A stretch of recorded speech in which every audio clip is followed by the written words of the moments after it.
I'm sorry, any claim after 1844 is null and void.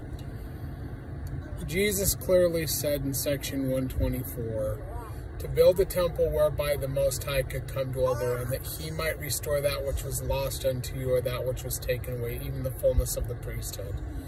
Jesus said what would happen if they were obedient, which included he would fight their battles for them and they should not be removed from their place, which was Nauvoo, Illinois, but they were removed from their place.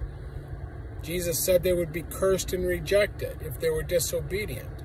He said he would reject the church. I sent you that scripture. He said he would reject the church.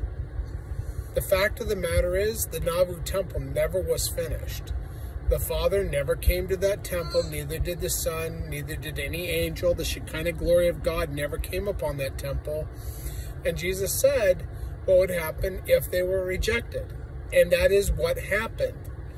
And he said all they who hinder this work would be cursed to the third and fourth generation, which would be 40 years per generation, according to the children of Moses in the wilderness.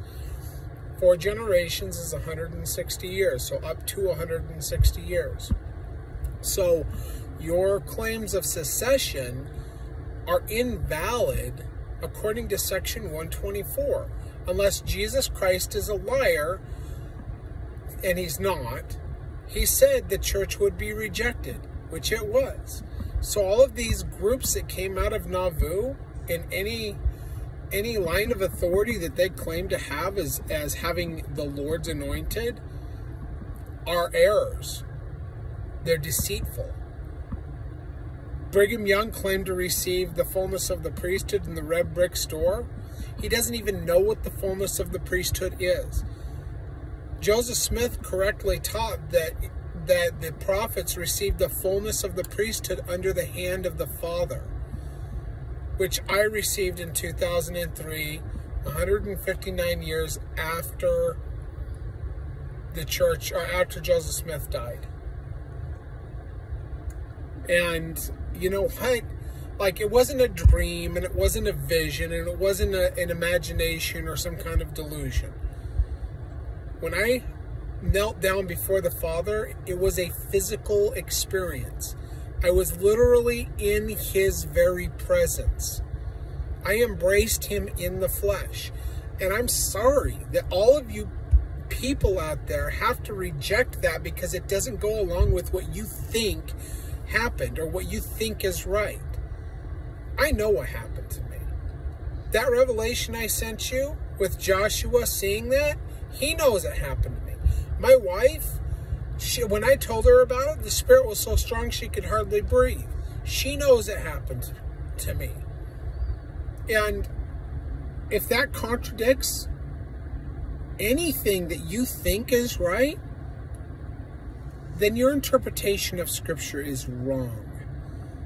And I'm sorry, the church, Joseph Smith, laid the foundation for Zion to be redeemed. And it was because of their own disobedience that it was not redeemed. And Jesus said, if you do not do what I say, you'll be rejected as a church with your dead. That was in section 124, which was given January 18th, 1841.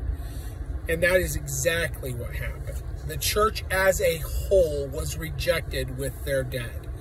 And they were cursed to the third and fourth generation because they hindered the work, which is also talked about in section 124.